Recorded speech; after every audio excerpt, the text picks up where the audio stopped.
평안하셨습니까? 네.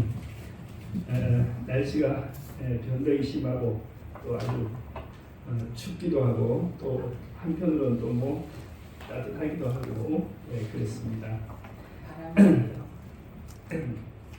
제가 요 그림을 가지고 왔는데 꽃이 바뀌었죠. 예, 예뻐요.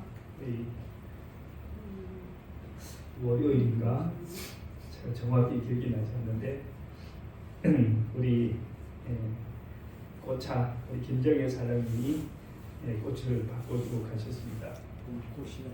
예, 봄꽃입니다. 요즘은 조화를 얼마나 잘 만드는지 정말 진짜같이 만들어요. 예, 생화처럼. 만져봤어요. 제가 이 꽃을 들고 올라오는데 이제 그 사장님 바빠서 이제 입구에서 이제 옛날 꽃은 이제 제가 내려다 드리고 새 꽃을 올라오는데 목사님 방향 잘 아시죠? 제가 잘 알지요 그랬어요. 꽃이 많은 쪽이 앞이 아닌가요? 그래서 아유 똑똑하시네요 그러고 갔었어요. 근데 올라와서 아무리 나도 어디가 앞인지 어디가 뒤인지 모르겠어. 잘 오셔서 제가 약간 삐뚤어놨어요. 이것도 그래서 제가 놀 때하고 달라진 것 같아요. 아마 보는 사람마다 바꾸는 것 같아요. 저것도 이렇게 해야 되잖아요. 예. 어쨌든 아니 뒤에 빨간 꽃이 안 보여서 약간 삐뚤어놨어요. 네, 살짝 보이라고. 꽃들도 십자가 밑에 여러분 보시는 것처럼 그죠? 십자가 밑에 있을 때 정말 제일 예쁘죠? 아름다워요. 제일 아름다워. 제가 생각할 때는 이 꽃이 가장 행복한 꽃은 성공적인 삶을 산 꽃은 십자가 앞에서 삶을 마무리하는 아멘. 꽃인 것 같아요. 세상에 수많은 들꽃이 있고 또 꽃집에 꽃이 많지만 그죠? 누구의 목에 걸리기도 하고 가슴에 꽂히기도 하고 손에 들리기도 하고 졸업식에 뭐 그렇게 화려하게 사용되지만 십자가 앞에 이렇게 장식되고 여기서 마무리할 수 있다면 가장 아름다운 것처럼 우리의 삶도 십자가 앞에서 우리의 삶이 마감할 수 있다면 예수님 앞에서 우리의 삶이 바쳐지고 끝날 수 있다면 얼마나 좋을까 아멘. 그렇게 생각했습니다. 네, 오늘부터는 우리가 지난번에 이어서 이 계시록을 공부할 텐데요. 계시록은 성경에서 가장 어렵고 그러면서도 가장 또 중요하고 특히 우리 마지막 시대를 살아가는 사람들에게 없어서는 안 될 굉장히 중요한 책입니다. 아멘. 그런데 많은 그리스도인들이 어렵기 때문에 이것을 잘 배우지 않고 그러다 보니까 오히려 이상하게 잘못 가르치는 사람들이 세상에 되게 많아요. 그래서 여러분들이 이번 우리 기회에 계시록 세미나 제가 볼 때는 한 1년 갈 것 같아요. 근데 이 시간에 아주 확실하게 좀 배우시고 여러분들의 믿음이 성장하고 또 영성이 아주 충만하게 되시길 바랍니다. 아멘. 제가 그때 말씀드리기를 노트를 꼭 가져오시라고 했어요. 노트를 우리가 메모를 좀 하면서 그렇게 적어야지. 안 그러면 우리가 여기서 대충 배우고 그 다음에 아무리 은혜를 받아도 아멘이 희한한 능력이 있는데 우리가 아멘 하는 순간 그 앞에 배운 것을 싹 사라져요. 꼭 컴퓨터의 딜릿 버튼 같아요. 아멘 하는 순간 아멘을 안 하면 조금 더 오래 가긴 하는 것 같아요. 아멘을 안 하니까 뭐합니까? 신체 반응이 없고 아멘을 하니까 그만 아멘과 함께 모든 것이 다 딜릿되고 그냥 백지로 나가는 경우가 있는데요. 그래서 우리 좀 메모를 할 수 있도록 한번 해보십시다. 뭐 메모를 펼쳐놓고 감상하는 말을 적을 필요는 없습니다. 여러분들의 평소의 생각을 쓰셔도 되고 그림을 그리고 앉아있어도 괜찮습니다. 그러나 어쨌든 우리가 이번에는 그냥 대충 배우는 것이 아니고 한번 제대로 배우자. 특별히 금요일 저녁은 성경을 좀 공부하는 시간이 됐으면 좋겠습니다. 지난번에 계시록 1장을 제가 이제 하다가 중간에 좀 못 맞췄는데 계시록 1장을 마무리를 하고 가도록 하겠습니다. 자, 성경책을 갖고 계시면 한번 요한계시록 1장 1절을 좀 펴서 보시면 좋겠습니다.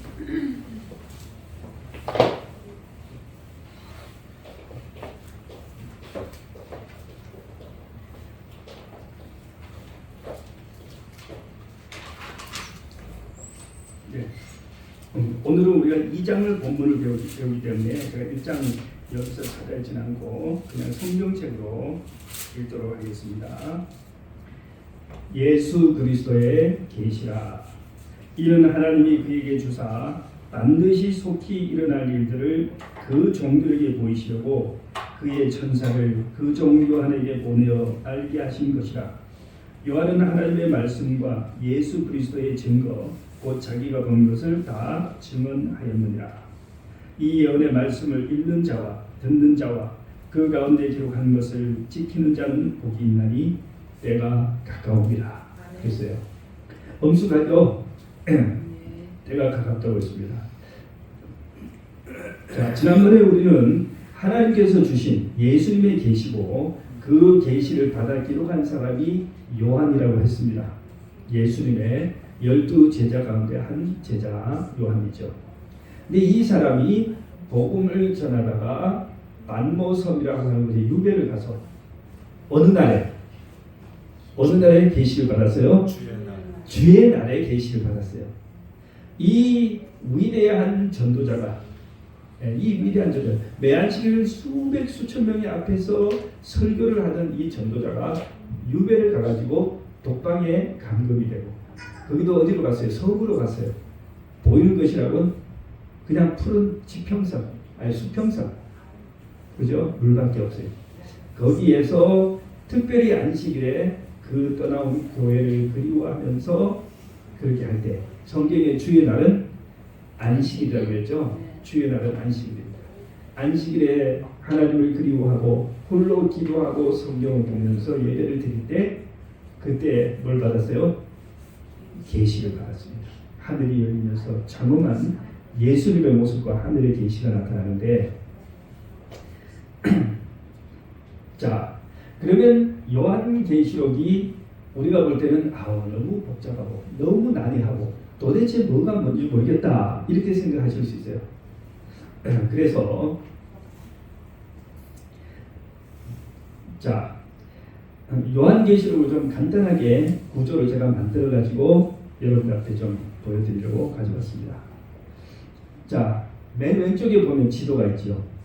지도가 있는데 거기에 이제 보시면 7개의 도시가 나옵니다. 왼쪽에 에베소, 서머나, 버가모 위로 올라가면서 오른쪽으로 두아디라, 사데, 빌라델비아, 라오디게아. 그렇게 되어 있는데 이것이 뭐냐 하면 이 지역에 있는 7개의 교회. 그러니까 요한계시록을 펼치면 첫 번째 1장의 인사 다음에 2장부터 뭐가 나와요? 7 교회가 나오잖아요. 그래서 처음 에베소부터 서머나 버가모 하면서 라오디게까지 7개의 교회에 보내는 하나님의 편지가 나옵니다. 그 다음에 7개의 편지가 끝난 다음에는 그 다음에 가운데 있는 건 뭘까요? 무슨 일곱인. 역시 우리 집사님은 성경을 많이 읽으신 것 같아요.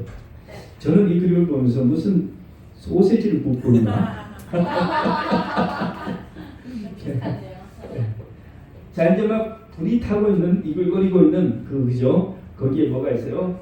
두루마리. 옛날 성처럼 이렇게 지금처럼 이렇게 안 돼 있고, 그죠? 양피지나 보통 거기에 써서 이제 말았죠.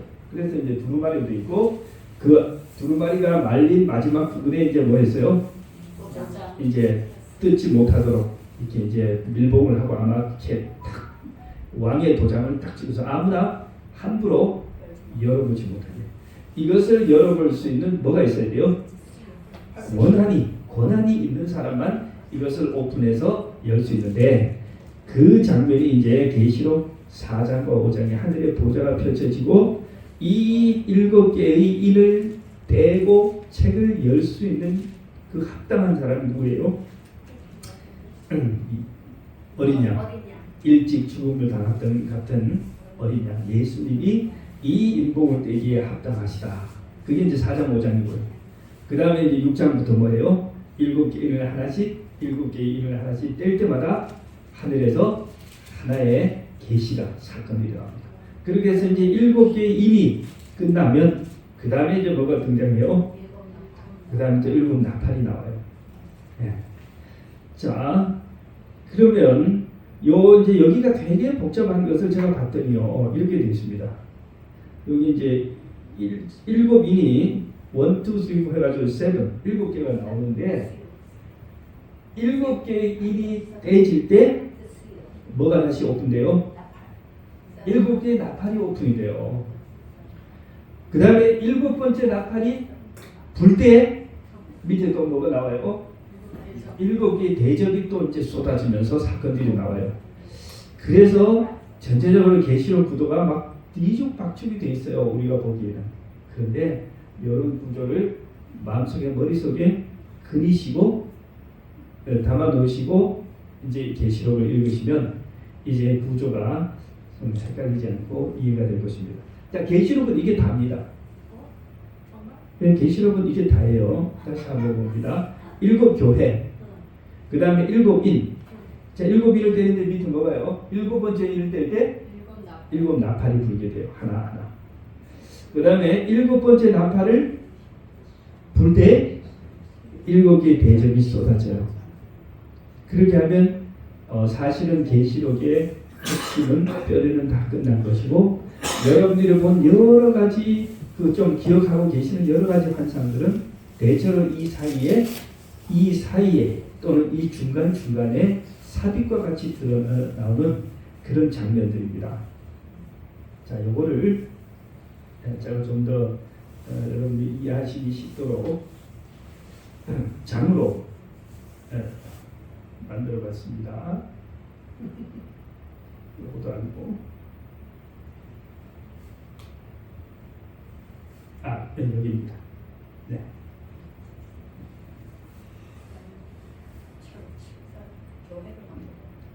자, 서론이 1장이에요. 1장은 여러분들이 이미 공부를 우리 함께 읽었기 때문에 대충 아시고 어렵지 않습니다. 자, 계시록에는 총 서론을 제외한 7개의 계시가 있어요. 7개의 계시. 7개의 계시가 있는데 이 7개의 계시를 우리가 다 공부하면 뭐 한 거예요? 계시록을 다 끝낸 겁니다. 자, 첫 번째 계시는 7 교회입니다. 2장에서 3장에 나오는 7 교회. 그 다음에 두 번째 계시는 7 인입니다. 7 인은 4장에서 8장 5절까지예요. 그래서 이제 뭐 이거 그죠? 한 개 인을 뗄 때마다 제가 말씀드린 것처럼 4장 5장은 이 인을 뗄 수 있는 사람이 누구냐? 그 사람을 뽑는데 이제 4장 5장이 가고요. 그 다음에 6장부터 하나씩 인을 개봉하는데 8장 1절에 가면 7번째 인을 이제 봉인을 뗍니다. 떼는데 그 7번의 봉인을 떼면서 뭐가 시작돼요? 7 나팔이 이제 차례차례로 시작됩니다. 그래서 8장 6절부터 11장까지가 7 나팔이 나오는 겁니다. 그리고 그 다음에 이제 7째 나팔이 불려진 이후에 한 중요한 장면이 있는데 네 번째 계시가 등장합니다. 이 네 번째 계시가 여러분들이 잘 아시는 영과 여인의 환상이죠. 쉽게 말하면 대쟁투의 핵심을 보여주는 거죠. 대쟁투의 시작부터 끝까지 핵심을 보여주는데 이것이 사실은 7번째 나팔 이후에 보여지는 겁니다. 그 다음에 계시록 5번째 계시가 15장부터 시작하는데 15장부터 18장까지가 7 대접입니다. 준비하고 16, 15장은 16장은 대접을 쏟아서 하나하나 이제 하고 그 다음에 17장과 18장에는 큰 음료와 바벨론이 멸망하는 것까지가 이제 5번째 계시의 포함된다. 이렇게 생각하시면 됩니다. 그 다음에 이제 6번째 계시가 최후의 심판이요. 이거 뭐 어렵지 않습니다. 어린 장의 혼인 잔치와 그죠? 저기 하고 그 다음에 뭡니까? 사단과 마귀들이 이제 심판을 받습니다. 20장 천년 왕과 최후 심판 모든 것이 이제 악인들이 심판을 받고 다 끝나고 그 다음에 21장 22절 마지막에는 7번째 계시인데 새 하늘과 새 땅입니다. 최후 심판이 예. 9장에서 20장이 아니고 19장 20장. 아이고 죄송합니다. 예. 예. 19장. 그 뒤에다 하세요. 뒤에다. 그리고 딜리트하면 돼. 네. 19장. 하고 예. 자, 제가 여기에 보면 앞에 별표를 했는데 뒤에 보면 이제 보면 중간에 별표 2개짜리 있죠. 예. 저것이 되게 어렵습니다. 다른 것은 아마 우리 성도님들이 많이 들어가지고 다 알고 있어요. 예. 이건 이제 2번째 계시와 3번째 계시 말하자면 7개의 인과 그다음 7 나팔 이 부분이 역사와 함께 이제 진행되는데 이게 대단히 어렵고 그죠? 뭐 중요하지만 또 우리가 잘 모르는 것은 또 그렇게 중요하지는 않을 수도 있습니다. 뭐 중요하지 않은 것은 없겠지만 자 그러면 이제 이 구조는 여러분들께서 사진을 찍어 놓으시든 머리에 박아 놓으시든 메모를 해 놓으시든 그것을 항상 기억하시고 계시록을 읽으시면 이제 도움이 되겠습니다. 자 오늘은 방금 보여드린 첫 번째 계시의 첫 번째 교회 그죠? 7교회의 첫 번째 부분을 다 함께 좀 읽겠습니다. 자 에베소 교회에 보내는 말씀 계시록 2장 1절부터입니다. 자 일단 5절까지 우리가 다 함께 같이 좀 읽어보시겠습니다. 에베소 교회 사자에게 시작. 에베소 교회 사자에게 편지하기를 오른손에 7번을 잡고 7 금수초대 사이에 다니시니가 가라사대 내가 그의 행위와 수고와 그의 일을 알고 또 악한 자들을 용납하지 않는 것과 자칭 사랑하게 하는 자를 시험하여 그 거룩의 것을 내가 끌어낸 것과 또 내가 참고 내 이름을 위하여 견디고 게으르지 아니한 것을 아노라. 그러나 너를 책망할 것이 있나니 너의 처음 사랑을 버렸느니라. 그러므로 어디서 떨어진 것을 생각하고 회개하여 처음 행위를 가지라. 만일 그리하지 아니하고 회개치 않으면 내가 내게 임하여 내 손을 그 자리에서 옮기리라. 예, 굉장히 엄숙한 말씀입니다. 자, 이 편지는 여러분들이 잘 아시는 것처럼 이 패턴이 있어요. 7개 교회에 보내는 똑같은 패턴이 있죠. 처음에는 누가 말씀하신다, 그죠? 수신자, 발신자가 나옵니다. 누가 지금 말씀하신다, 그죠? 발신자가 나오고 수신자도 나오죠. 무슨 교회에 이렇게 말합니다. 그 다음에 이제 앞부분에 뭐가 나와요? 편지 처음에 서두에는 주로 칭찬이 나오죠. 너가 이거 한 것을 내가 참 하나님께서 기쁘게 여기고 칭찬하십니다. 예, 그 다음에는 뭐가 나와요? 칭찬이 끝나면은 수고 물론 수고도 칭찬에 들어가고요. 너가 야단 책망이 나와요. 하고 싶은 말 그죠? 이게 예수님도 굉장히 그 심리적인 것을 교육적으로 잘 쓰세요. 칭찬 먼저 하고. 예, 칭찬해가지고 좀 기분 좀 잘 풀어주고 이 길을 그죠 마음을 좀 준비시켜 놓고 사실 진짜 하고 싶은 말, 진짜 하고 싶은 말 쓴소리 하는 겁니다. 목사님 질문해도 돼요? 네네. 지금 이 에베소 7교회가 과거형인데 현재도 지금 진행 중에 있는 거예요? 저는 그게 좀 이거 옛날에 사도 때 이게 에베소 교회에게 보낸 편지인데 지금 오늘날 우리에게도 이 지금 마지막 라오디게아 시대라고는 하지만 에베소 교회에도 적용이 되는 건지 적용되죠. 지금 진행 중에 있는 건지 과거형인 건지 교훈은 우리에게 필요하겠죠. 그렇지만 제가 생각하기는 이거 사도 시대 때에 이미 예언된 교회이기 때문에 거기서 교훈을 얻어야 되지만 예언 같은 거는 글쎄 제 생각엔 해당이 덜 되는 것 같아요.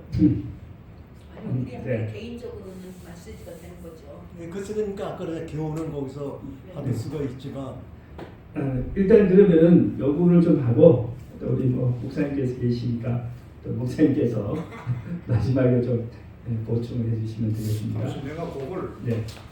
14일 실무인데 또 서론적으로 일단 내가 설명을 하고 좀 그런 좀 드려볼게요. 여러분 이제 요한계시록을 볼 때 이제 한눈에 먼저 뭐든지 숲을 먼저 봐요. 네, 숲을 볼 때 숲을 보면 그 다음에 그 숲을 이루고 있는 나무 하나하나가 어떤 나무인지를 보듯이 계시록 전체를 먼저 볼 줄 알아요. 다시 말해 계시록 전체를 우리가 한 그림으로 딱 머리에 새겨놔야 돼요. 그리고 그 그림을 이루고 있는 이제 세부적인 상황, 일곱 교회라든가 일곱인, 일곱 나팔, 뭐 일곱 대족 이런 것들에 대한 이제 세부적인 것을 그 공부한단 말이에요. 그럼 먼저 그 그림을 간략히 보면 이렇게 이렇게 좀 그림을 보세요. 계시록 가면 아까 우리 목사님 얘기했죠. 자, 일곱 뭐가 있죠? 일곱 예, 교회 기별입니다. 왜 이렇게 나오는가 한번 보세요. 그 다음에 두 번째는 일곱 뭐였죠? 일곱 인에 대한 기별이 나왔죠. 그 다음에 세 번째는 뭐였죠? 일곱 나팔. 네, 일곱 나팔 기별이 나오는데 이제 이거 세부적으로 앞으로 다 배워갈 거예요. 그럼 일곱 교회는 에베소, 소모나, 버가모, 두아디아, 사데, 빌라델비아, 라오디게아. 오케이? 요겁니다. 여기 뭐라 그랬어요? 에베소. 여기 뭐예요? 소모나. 여기 뭐예요? 버가모. 여기 뭐예요? 두아디아. 여기 뭐예요? 사대. 여기 뭐예요? 빌라델비아. 이게 뭐예요? 라오디게아 기별입니다. 그 다음에 이제 첫째, 여기 이제 뭐 흰 말이 나오고 붉은 말이 나오고 이건 이제 자 우선 여기 따라갈게요. 둘째 말, 셋째, 넷째, 다섯, 여섯, 안 맞았나? 일곱인. 자, 일곱인. 어쨌든 첫째, 둘째, 셋째, 넷째, 다섯, 여섯, 일곱인. 나팔도 이제 일곱 나팔입니다. 됐나? 하나, 둘, 셋, 넷, 다섯, 여섯, 일곱. 자, 일곱. 여기 이제 첫째, 둘째, 셋째, 넷째, 다섯, 여섯. 그럼 여기서 여러분이 도대체 일곱 교회 기별, 일곱인, 일곱 나팔 왜 이렇게 세 가지 측면으로 보여주냐 이게 계시록이. 이걸 먼저 머리에 하셔야 돼요. 이제 하나하나 배울 거니까 우선 요 일곱 교회 보내는 기별, 일곱인, 일곱 나팔은 예수님 십자가에 못 박혀 죽으신 31년을 시작점으로 보는 겁니다. 그리고 요건 뭐예요? 예수님 오시는 거. 재림, 세상 끝날까지 보는 겁니다. 예? 이것을 우리는 약 역사적으로 이게 약 몇 년도에 몇 년으로 봐요? 2000년 본단 말입니다. 요 2000년이라고 하는 예수님 십자가에 못 박혀서 예수님 재림 때까지의 역사를 일곱 등분으로 요한계시록이 보여주는 거예요. 그 일곱 등분이 어떻게 되냐면 에베소에 대한 기별은 31년부터 100년, 또 요 100년부터 313년 로마 교황권이 이제 성립되기 시작하죠. 이때 요 소모나 핍박 시대입니다. 그 다음에 뭐죠? 538년 교황권이 성립된 요때까지가 버가모 교회. 그 다음 530년 1517년까지가 종교개혁 때까지 요게 두아디아 아주 암흑 시대입니다. 그 다음에 여기가 1755. 그 다음에 1755년도 하고 78년도 하고 다 55년. 그 다음에 요거 뭐예요? 사대. 이때는 종교개혁 이후에 개신교가 한마디로 타락이라기보다는 아주 이렇게 이제 Reformation. 뜨뜻미지근해지는 시대입니다. 서로 분리돼 가지고 그다음 여기 이제 빌라델피아 세계적으로 복음이 전파되는 시대 1844년 요때까지 재림운동까지 요게 빌라델피아 보낸 기별입니다. 그럼 마지막이 요게 뭐예요? 1844년부터 이제 재림 심판이 시작된 때부터 예수님이 이제 우리를 데려오시는 세상 종말까지 요걸 뭐예요? 라오디가 기별에 속합니다.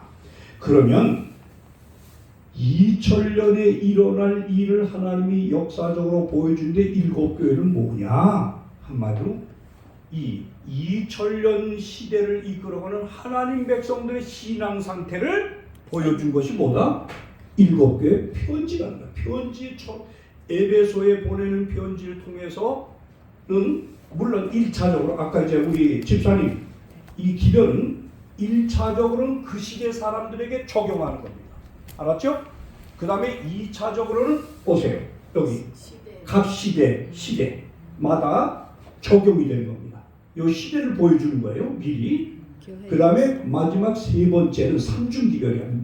이건 뭐지? 세 번째는 어느 시대를 막론하고 에베소의 기별이나 소모나 기별 다 자기네 영적인 기별로 받아들이게 돼 있어요. 맞아. 아셨죠? 그러니까 이런 세 가지 거예요. 그러면 일곱 교회 보내는 기별이라고 하는 건 뭐냐면 바로 31년 예수님 십자가에 못 박힌 때부터 세상 끝날 예수님 재림 때까지의 역사를 다 같이 몇 등분했다? 7등. 네, 일곱은 언제나 완전수예요. 성경 7등분을 해가지고 각 시대 31년부터 100년, 100년부터 360년, 360년, 이게 530. 이 각 시대를 따라 내려오는 하나님 백성들의 신앙 상태를 미리 보여준 게 뭐다? 일곱 교회는 기별이다. 아멘? 아멘. 그럼 일곱이는 뭐냐? 일곱이는 바로 31년부터 세상 끝날까지 이 교회에서 펼쳐진 교회의 교회사입니다. 쉽게 하면 교회 역사입니다. 아셨죠? 나팔의 의미는 뭐죠? 다 같이 나팔의 의미는 뭘 상징하죠? 세계. 전쟁. 언제나 나팔은 전쟁. 알죠? 그럼 이건 뭐냐? 일곱 나팔로 기별해 오는 것은 바로 교회를 핍박하는 이 세상에 대한 하나님의 심판. 아셨죠? 네, 이거는 바로 쉽게 하면 세계사입니다. 세계사. 네. 이거는 교회사요. 이거는 뭐예요? 세계사인데 바로 이 교회를 핍박하는 이 세상 세력에 대한 하나님의 심판이 바로 나팔을 통해서 나타납니다. 아셨죠? 네. 이런 걸 머리에 딱 담고 일곱 교회 일곱 나팔하면 이게 바로 몇 년간의 기간을 설명하는 거다. 다 같이 몇 년이요? 2000년. 2000년간 예수님 십자가서부터 재림. 세상 끝날까지의 역사를 7등분을 우리에게 보여주고 있다. 하나는 교회 안이라는 우리의 신앙의 상태를 예언해주고 또 하나는 뭐예요? 교회 역사고 또 하나는 뭐다? 세상의 교회를 핍박하는 세계들 하나님의 심판의 역사를 보여준다. 아셨습니까? 오케이. 예. 그 다음에 여기 이제 여섯째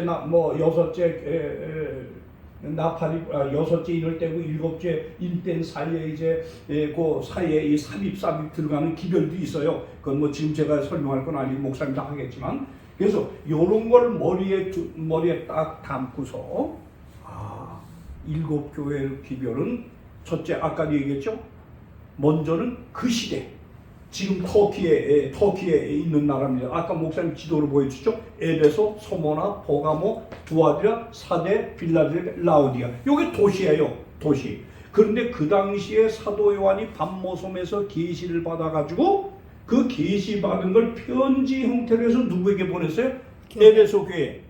그래서 에베소 교회 사자에게 이르기를. 자, 그 다음에 뭐예요? 소모나 교회에 보내고. 그 다음 어디 보냈어요? 버가모. 그러니까 그 당시 에베소, 소모나, 보가모 이 나라 이 도시 사람들은 그 기별을 받았을 때 그걸 누구에게 적용했다? 자신한테. 자신들의 기별. 그 당시에 그 사람들을 위한 기별이었어요. 아시겠죠? 네. 그 당시에 그 기별이 바로 이것이 뭐예요? 역사를 따라오면서 이렇게 요 시대에 속한 사람들의 우리 교회의 신앙의 상태를 미리 보여준 거다. 그걸 통해서. 아셨죠? 네. 그리고 세 번째는 어느 시대를 막론하고 그 시대에 줬던 기별이 다 우리에게 적용될 수 있다는 거. 이렇게 세 가지 측면이 있다는 걸 아시면 된다. 아멘. 네. 좀 이해됐죠? 엑셀런트. 됐어요? 예. 네. 감사합니다. 자, 집사님 이제 대답이 되셨죠? 예, 삼중 적용입니다. 삼중 적용. 그러니까 이게 이 서신을 읽을 때 남의 집에 가는 서신이다. 다른 사람이 읽어야 될 책이다. 이렇게 생각지 마시고 우리 자신에게 하나님께서 오늘 나에게 보내신 기별이다. 이렇게 생각을 하시기 바랍니다. 그러니까 우리가 에베소 교회를 보든지 두아디아를 보든지 어느 시대를 가도 다 우리에게 영적으로 적용이 되는 거예요. 그렇기 맞아, 때문에. 맞아. 자, 그러면 우리가 이제 계속 진행을 해가겠습니다. 네. 자, 제가 여기를 좀 목사님 말씀하신 게하고 비슷한 게 여기 이제 준비가 이제 해왔는데, 멋있다. 예. 그러네. 이 7교회가 있는 위치가 이렇게 에베소 성으로 이렇게 돌아가면 시계 방향이에요. 이렇게. 시간이 이렇게 한 바퀴 이렇게 딱 돌아가면 끝나는 겁니다. 역사가. 그죠? 누가 이렇게 잘 만들었더라고요. 자, 7교회는 예수님 재림 전까지 교회의 영적 상태를 7개 시대로 구분해서 예언을 해주신 것이다. 그죠? 시계가 한 바퀴 돌면 2000년이 지나고 시계도 멈추고 세상도 끝이 나는 겁니다. 그런데 일단 우리는 좀 그 당시의 7교회, 그죠? 그 당시의 상태를 먼저 공부를 하고 그 다음에 역사적인 적용을 하고 또 우리 현실에 적용을 해야 되기 때문에 조금 천천히 가겠습니다. 그래서 제가 오늘은 에베소 하나만 하려고 생각합니다. 다음에도 이제 한 개나 2개 교회만 하도록 하겠습니다. 자, 에베소의 지금 현재는 위치는 터키에 있는 셀주크라고 하는 곳인데 아마 이곳은 제가 가보지는 못했는데 사람들의 사진을 보니까 전부 그냥 돌무더기하고 기둥 이런 유적만 있고 지금 현재 거기에 사람이 막 살고 그러지는 않는 것 같아요. 이 에베소는 소아시아, 지금 말하자면 터키의 가장 중요한 도시 중 하나죠. 로마 제국시대의 상업과 종교의 중심지로 번성했다. 여기 아르테미스 신전은 우리말로 아테미, 그죠? 아르테미스 신전이 세계 7대 불가사의 중 하나를 꼽힐 정도로 아주 유명한 그런 번영했던 도시고 또 건축이 굉장히 발달했습니다. 그런데 불행하게도 도시 전체가 우상 숭배로 물들어 있어요. 여러분 사도행전을 읽다 보면 바울이 어딜 가요? 에베소에 갑니다. 거기에서 그죠? 3년간 이제 교회를 아주 열심히 교육을 하는데 여러분들 아마 우리가 말하는 그 두란노 소원, 기독교 서점에 두란노 많이 쓰는데 여기에서 한 3년간 사도 바울이 진짜 우리말로 하면 제자 교육을 한 것도 되고 또는 신학을 그죠? 신학 과정을 운영했다고도 할 수 있겠습니다. 자, 어쨌든 그렇게 했는데 나중에 이제 요한이 지금 우리가 그 지도에 보시면 그 7교회가 다 요한이 목양을 했던 교회인 것 같아요. 그래서 이제 전승에 의하면 이곳에 예수님의 어머니 마리아도 이곳에서 살다가 돌아가셨다. 예수님께서 십자가에 돌아가실 때 그 어머니를 누구에게 부탁해요? 요한. 요한에게 부탁하잖아요. 그러니까 요한은 예수님의 그 유언으로 받들고 아마 예수님의 어머니 마리아를 모시고 자기가 있던 곳에서 모셨던 것 같아요. 그러니까 이 에베소 교회가 여러분 이 에베소 교회가 무슨 특징이냐면 그 다른 교회들하고 다른 하나의 독특한 특징은 에베소 교회의 구성원들은 대부분이 예수님을 실제로 목격했던 1세대의 그리스도인들이 많았던 교회입니다. 한번 생각해 보세요. 요한이 설교를 하고 그리고 예수님의 어머니 마리아가 친히 예수님의 그 베들레헴 탄생 이야기도 해주고 그죠? 그죠? 포도주를 만들던 이야기도 해주시고 십자가에 달리시는 그런 이야기도 해주고 하면 얼마나 그 교회는 영적 그죠? 저기가 풍부하겠습니까? 그래서 이 에베소 교회를 우리가 보면은 이 요한계시록에 굉장히 칭찬을 많이 해요. 내가 내 행위와 수고와 내 인내를 알고 또 악한 자들을 용납지 아니한 것과 거짓 사도를 시험하여 그들이 거짓된 자임을 드러낸 것을 아노라. 에베소 교회는 여러 가지 은사가 있었는데 특별히 뭘 잘했어요? 가짜 선지자들을 뭐 했어요? 알아차려. 예. 그리고 그들을 교회에서 출주하고 그렇게 했습니다. 자, 내 행위와 수고를 알았다고 했는데 에베소 교회는 복음을 전파하고 하나님의 말씀을 전파하기 위해서 부지런히 일했다. 저는 제가 생각할 때 우리 현리교회가 에베소 교회라고 해도 우리도 그렇게 했을 것 같아요. 네? 교회 예를 들어서 교회 70대 80대 장로님들이 예수님을 그죠? 직접 목격한 세대로 하면 당연히 어떻게 했어요? 아주 뜨겁게 열심히 하겠죠. 네.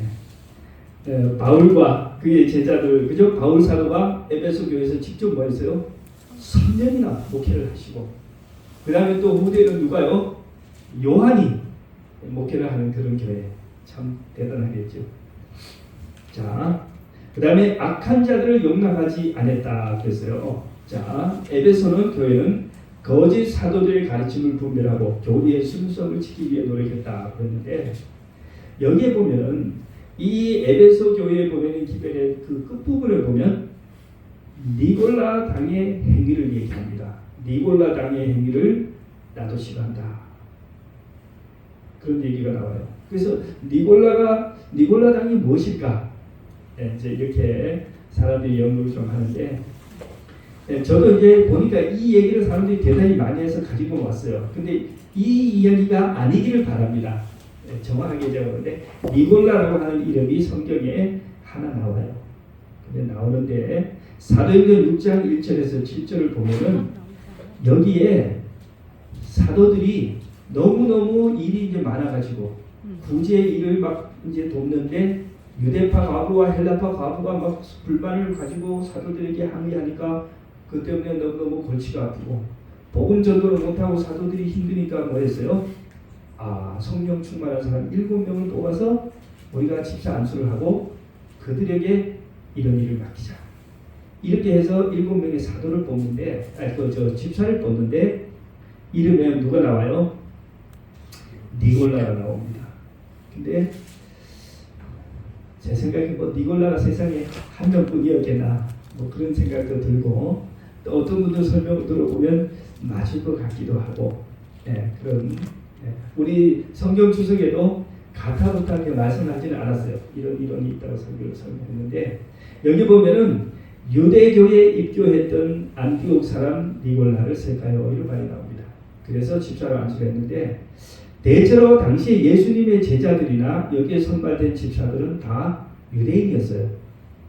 그런데 이 니골라는 보니까 유대인이 아니고 안티악.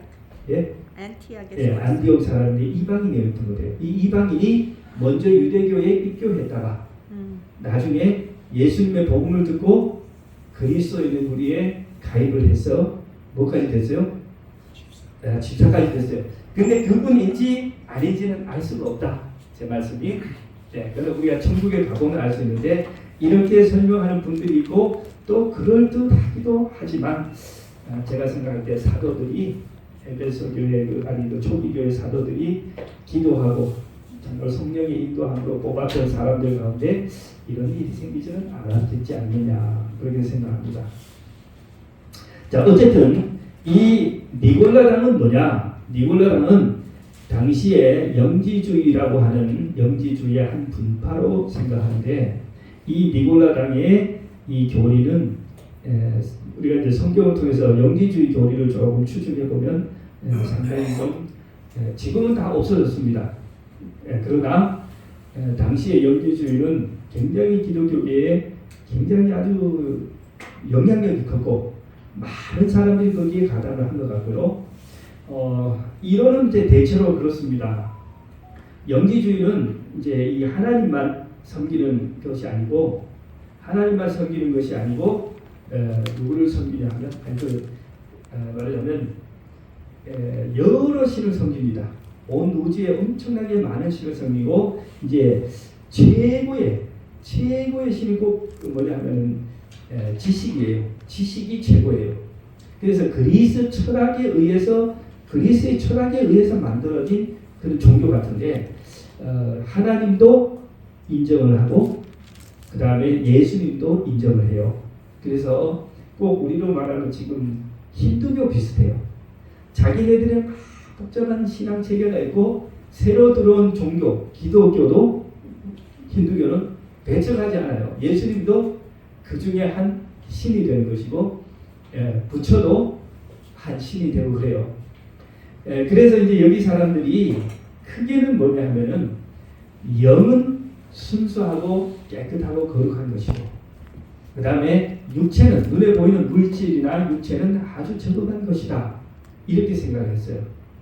그래서 이 철학이 기독교에도 사실 많이 들어와 있습니다. 그래서 영혼과 육신으로 나눈 다음에 사람을 어떻게 해요? 영혼은 대단히 좋은 것으로, 육신은 대단히 악한 것으로, 그렇게 해가지고 금욕주의나 쾌락주의로 빠지는데, 여기 나오는 니골라당은 쾌락주의 쪽인 것 같아요. 이 사람은 이렇게 말합니다. 우리 그리스도인들에게서도 영적인 것은 중요하지만 육신적인 것은 아무 상관이 없다. 그래가지고 어떻게 나가냐면, 당신이 육신적으로 어떤 죄를 지어도 당신의 영혼의 구원에는 아무 영향이 없다 이거예요. 당신이 일단 구원 받았느냐? 나를 우리가 말하는 믿음으로 구원 받았지 않느냐? 당신의 영혼 구원 받았다. 어차피 이 육체는 어디 갈 게 아니에요. 어차피 이 육체는 천국에 갈 것이 아니니까 이 육체가 뭐 해도, 죄를 짓고 음란을 향하고 해도 당신의 구원에는 상관이 없다. 이렇게 해가지고 이 사람들은 어떻게 생각해요? 예수님도 이 지저분한 육신을 타고 이 세상에 올 리가 없다는 거예요. 그러니까 하나님의 아들이 이 땅에 올 때에 인간의 육신을 빌려가지고 살다가 이제 떠났다는 거예요. 언제? 십자가에 돌아가실 때 그 십자가에서 영혼이 빠져나가시고, 그렇게.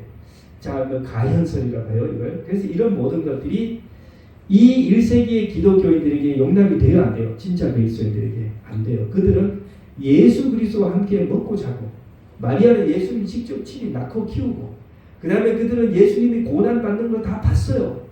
돌아가시고 부활하시고 이런 걸 다 승천하시고 걸 다 봤어요. 그 사람들, 이 제자들 앞에 가현설이니 뭐 영지주의니 뭐 이런 거 얘기해도 통해요?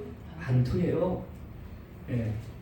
그렇게 해서 이 니골라당의 행위를 이 초대 교회는, 그 에베소 교회는 잘 방어를 한 것 같아요. 그런데 여러분 나중에 보시면 서머나 버가모 교회 가면 거기 니골라당의 행위가 또 나와요. 자, 어쨌든 자, 이렇게 해서 이 칭찬을 받았는데, 에베소 교회는 뭘로 칭찬을 받았다? 진리가 아닌 이 거짓 악한 자들과 거짓 선지자들을 뭐 했어요? 잘 분별해서 대처한 것으로 칭찬을 받았습니다. 그 다음에 인내했다. 박해와 어려움 속에서 믿음을 지켰다. 그리고 내 이름을 위하여 견디고 게으르지 않았다. 칭찬받았습니다. 그런데 뭐가 있어요? 책망이 나옵니다. 책망은 뭐예요? 너의 처음 사랑을 버렸느니라. 처음 사랑을 버렸다. 그죠?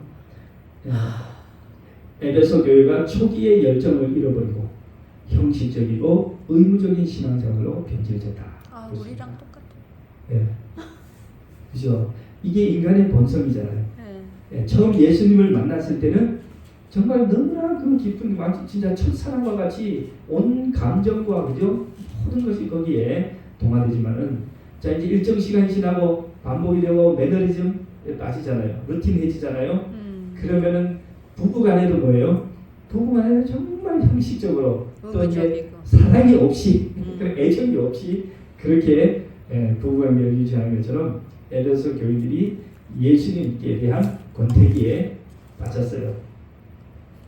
자, 그래서 뭐였어요? 영적 나태와 타성에 젖었다. 선교와 사역에 열심을 냈지만 하나님과 관계에서 본질적인 사랑과 헌신을 잃어버렸다. 그래서 예수님 뭐예요? 너희가 어디서 떨어졌는지를 생각하고, 그렇게 예수님과 좋은 관계를 유지하다가 언제 어디서부터 관계에 금이 갔는지 그거를 뭐라는 거예요? 생각하고 회개하고 처음 행위를 가지라. 돌아가라.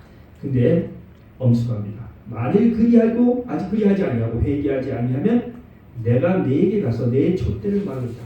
옮기겠다. 이 촛대가 뭡니까? 하나님의 진리. 예, 일곱 촛대가 이 일곱 교회를 뜻하는 건데 촛대를 그 자리에서 옮겨버리면 더 이상 하나님의 사명을 가진 교회가 아니야. 아닌 거죠. 예, 다른 교회로 대체하겠다 그 말이에요. 예, 그러므로 굉장히 엄숙한 기도를 주신 겁니다. 자, 우리가 개인적으로도 자신의 영적 상태를 깊이 묵상하고 과거에 하나님과 내가 가까웠던 그 처음 있던 시절의 그 신앙을 되돌아보고 그때의 열정을 회복할 필요가 있습니다. 네. 자, 언제 하나님 앞에서 우리가 겸손히 회개할 때에 그러한 회복이 시작된다 그렇습니다. 자, 제가 지금 넘어가고요. 저는 그래서 이 하나님 첫사랑을 회복한다는 것이 뭐냐? 제가 좀 연애신을 좀 찾아봤어요. 설교와 강림이라고 하는 책을 좀 찾아봤더니 여기에서 정말 설명을 잘 해놓으셨습니다. 처음 사랑이 뭘까? 처음 사랑은 뭘고? 그러니까 우리가 지금 그 사랑을 회복해야 하는데 그것이 무엇일까 하면서 제가 좀 읽어봤습니다. 읽어드리겠습니다. 부분. 예수님께서는 우리를 위해 자신의 생명을 희생하셨으며 사람들에게 조롱과 비난을 받으시면서도 참고 견디셨습니다. 그분은 병든 자들을 치유하며 봉사하는 삶을 사셨습니다.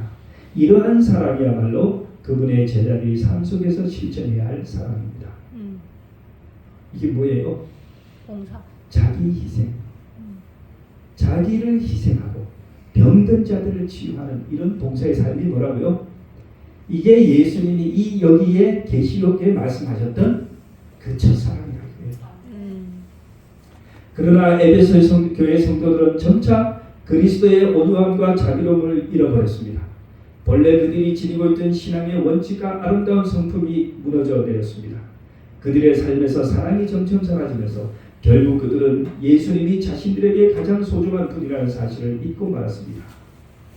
예수님께서 십자가에 보여주신 그 깊은 사랑이 더 이상 그들의 삶을 지배하지 않았고 결과적으로 그들은 예수님의 이름을 영화롭게 하지 않았다. 와. 여기 보세요. 그렇게 해서 어떻게 됐냐? 그들은 처음 가졌던 신앙의 열정을 잃어버리면서 점차 이성과 지식, 철학적인 사상에 집착하면서 결국 그들은 성경의 진리에서 멀어졌고 사탄이 만든 그런 듯한 이론에 빠져들었다. 와. 그 뒤에도 내려가 보면 또 뭐가 있어요? 그 뒤에도 결국 그들은 신앙에서 떠나고 점차 사탄이 만들어낸 그런 듯한 이론을 받아들였다. 그러니까 우리 교회들이 초기에 한 예수님이 지녔던 그 자기 희생과 가난한 자와 병자들에 대한 그러한 실천적 사랑을 잃어버리는 순간 어디로 가요? 사탄의 속. 자꾸 이론과 교리와 철학에 집중하면서 그럴듯한 다른 교리로 가게 된다는 거예요. 예. 무서워. 그래서 오늘 우리에게도 이것이 참 직접적으로 적용되지 않은가 그런 생각을 많이 했습니다. 네, 넘어가겠습니다. 자, 이제 우리가 교회 공동체에 이러한 것을 적용해야 되는데 형식적인 예배와 사역에서 벗어나서 성령의 인도를 통해 하나님의 뜻을 이루는 교회가 되어야겠다 그랬습니다. 네. 그래서 제가 우리 교회 모습을 조금 이제 살펴봤는데 이것은 지난 안식 저녁에 우리 개척대 아이들이 와서 이제 저기 하던 캠프도 하고 말씀을 나누던 모습입니다. 아이들이 자기 자신을 뭐 정말 제가 볼 때는 참 엉망진창이에요. 맞아요, 엉망진창이에요. 그래서 제가 뭘 가지고 좀 이제 좀 애들 혼을 냈더니 여기 이제 아주 그 말 잘하는 애기 하나 있어요. 이 앞에 이제 있는데요. 목사님이 자꾸 그러면 누가 이 교회를 다니겠습니까? 그런 얘기를 해요. 그래서 들어보니까 이 아이들은 우리는 인정을 안 하는데 자기들은 교인들이라고 인정을 하는 거예요. 목사님이 우리를 그렇게 대하시면 누가 이 교회를 다니겠습니까 앞으로? 네, 그래서 제가 가슴이 뜨끔했습니다. 네. 예. 네. 먹고, 네. 참 그래요. 이제 이 일을 하고 나서 그다음에 우리가 장로님하고 또 정장로님하고 또 월요일은 우리가 또 계약서 이제 이 당 구입 계약서를 아주 또 다시 이제 제대로 하고요. 본부하고 이제 연락을 다 했더니 이 사장님이 보니까 우리가 하는 게 너무 복잡하고 저 사람들이 어리숙하니까 그냥 자기가 서류 다 해가지고 서울 가서 법인실에 가서 다 찍어 오겠답니다. 그래서 그렇게 하시라고 그렇게 했어요. 오늘이 벌써 금요일, 제가 여쭤보지도 않았네요. 오늘 아니면 다음 주 월요일에 아예 그죠? 모든 걸 다 끝내고 잔금을 이제 하기로 했는데 그 다음에 이제 수요일 날 우리가 이제 장로님들하고 우리가 어디를 갔냐면 그 벌곡에 있는 그 전염치료 교육센터 거기를 갔습니다. 거기가 중학교 폐교된 중학교를 사가지고 완전히 이렇게 만들었어요. 좋네. 그냥 뭐 너무너무 잘해놔. 겉으로 볼 때는 좀 아닌데 안에 들어가면 너무너무 좋습니다. 아주 깨끗하고 잘해놓고 최근에 이제 2월에 막 이제 새로운 이제 한 기수가 이제 들어왔는데 40명이 전원이 딱 다쳤어요. 근데 한 사람이 3주 있는데 300만 원. 40명이 다쳤어요. 그래서 녹즙을 연칠 이제 뭐 돌리는데 우리가 거기 가서 녹즙 제작하는 이제 기계를 보고 그다음에 또 우리도 또 이제 여러 가지 이제 견학도 하고 봤어요. 녹즙기가 과연 지금 녹즙기보다 과연 성능이 좋고 그다음에 인력이 좀 덜 들게 쉽게 할 수 있냐. 이분은 아예 큰 그릇에 놓고 녹즙을 하는데 깜짝 놀랐어요. 그냥 당근을 통당근을 여기 있는 통당근을 그대로 2개, 3개 집어 넣어요. 그러니까 그 가는 분이 우리처럼 이렇게 눌리고 이렇게 전혀 없고 그냥 집어 넣고 그 밑이 줄줄줄 나면 떠가지고 이제 그 채 거기에 이제 걸름 거기다 이제 올리고 하는데 혼자서 다 해요. 그 아저씨 혼자서 40명이 제가 듣기로 녹즙을 하루에 10몇 잔씩 마신다는데 그걸 아저씨 장로님 한 분이 혼자서 다 술술 하는데 우리는 10명에서 10몇 명이 모여가지고 아주 그냥 끙끙거리면서 해요. 그래서 우리가 빨리 녹즙기를 이거를 대체를 해야 되겠구나. 그거는 이제 그래서 해가지고 거기 이제 개인 저기가 다 있습니다. 녹즙 그 컵하고 그럴 수 있으면 이분들이 완성해서 그냥 거기다 넣어놓으면 시간 돼서 그분들 마시고 하루에 뭐 10몇 잔을 마시자니까 금방금방 와서 마시고 하는 것 같아요. 녹즙은 맛은 뭐 우리하고 똑같더라고요. 먹어보니까 재료도 똑같고 근데 우리는 굉장히 예쁜 보라색이 나오는데 비트를 여기는 약간 칙칙한 포도즙 같은 색이 그리고 약간 갈색으로 나와서 보기에는 우리께 더 예쁘구나 이렇게 이분이 거기 원장님이십니다. 원장님이신데 이분이 예전에 그 엔젤 녹즙기를 창시하신 이문현 장로님의 사돈입니다. 이분의 아들과 이문현 장로님의 딸이 결혼을 해가지고 지금 이제 그 돌아가신 이문현 장로님의 가업을 이제 잇고 있는데 이분의 아드님이 이제 하버드 의대를 나와가지고 미국에서 뭐 의사하지 않고 와가지고 유튜브에 보시면 그 강의를 들을 수 있어요. 우리 한 장로님 말씀은 그래도 이문현 장로님 강의가 훨씬 좋다. 그렇죠? 네. 네. 목사님이 이분이 미국에서 목회를 하시다가 알라스카. 김정태. 내가 그때 전도에 갔대서요. 그래요. 네. 그래서 이분이 거기서 하시는데 하여튼 참 필자가 굉장히 참 은혜가 됐습니다. 여기 그 사진이 없네요. 제가 교회 사진 거기에 교회가 아니고 이 교육관 사진 우리 교회만 한 것 같아요.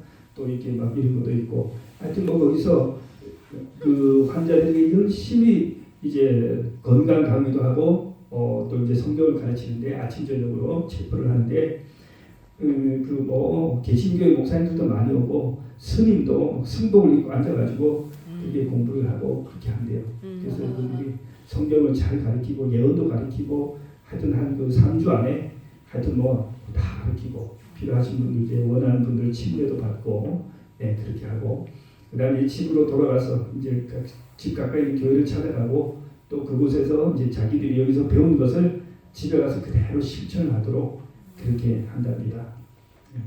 그래서 이제 이분들의 사업을 위해서 우리가 참 기도를 거기서 하고 왔는데 틈틈이 기도를 많이 해주시기 바랍니다.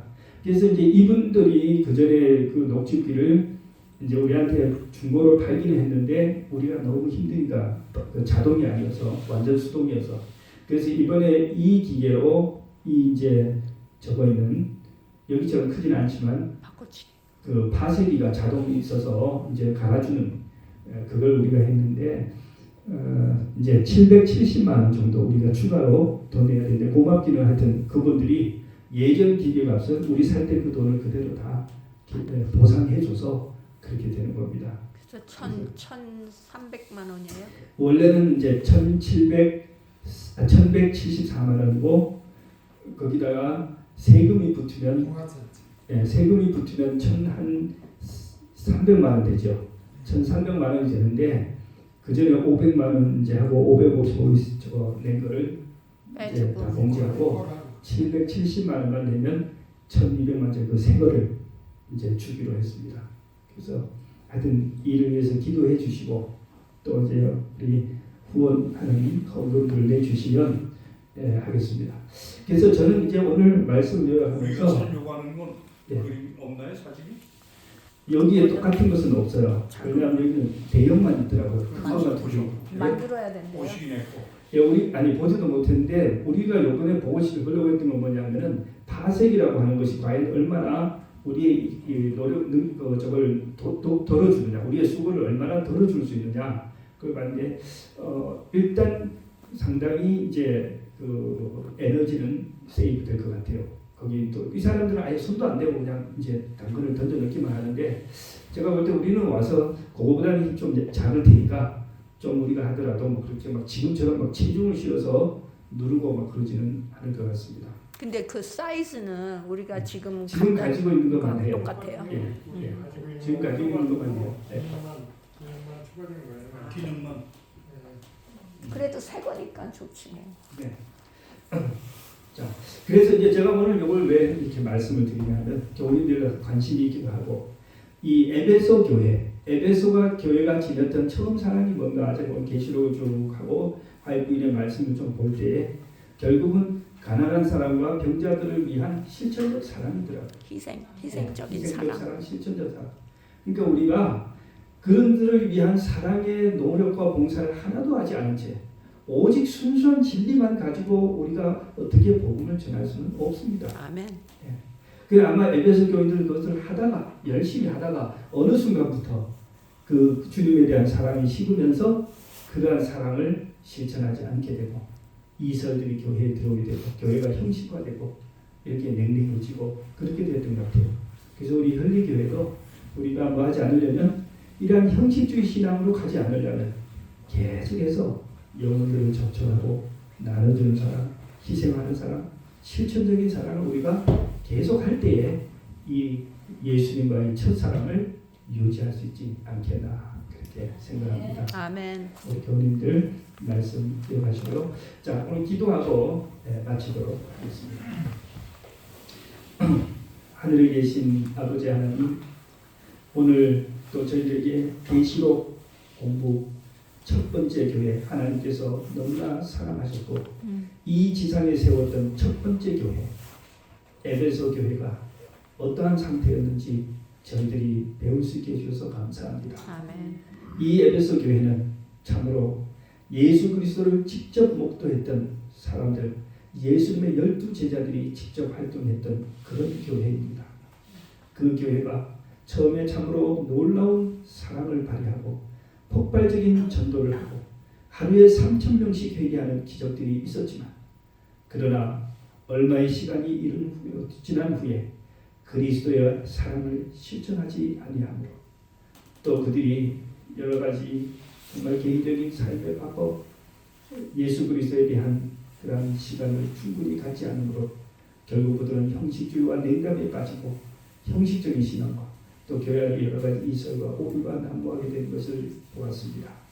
아버지 하나님, 오늘 우리 현리교회를 축복하시어 아멘. 에베소 교회 성공으로부터 교훈을 베푸 또 에베소 교회의 실패로부터도 중요한 교훈을 배울 수 있게 해 주시옵소서. 아멘. 우리 현리 교회는 에베소 교회와 같이 처음에 뜨거웠다가 갈수록 냉랭해지는 교회가 아니라 처음에는 그저 그랬지만 갈수록 뜨거워지는 그런 교회가 되게 해 주시옵소서. 아멘. 이 자리에 계신 모든 성도들에게 함께 하셔서 개인이 주님과의 깊은 관계를 유지하고 뜨거운 신앙을 만족스러운 신앙을 하도록 도와주시고 또 이 교회도 그렇게 되게 해 주시옵소서. 아멘. 우리가 하는 모든 사업에 그리스도의 사랑이 충만히 임재해 주시옵소서. 아멘. 예수님의 이름으로 간절히 기도합니다. 아멘.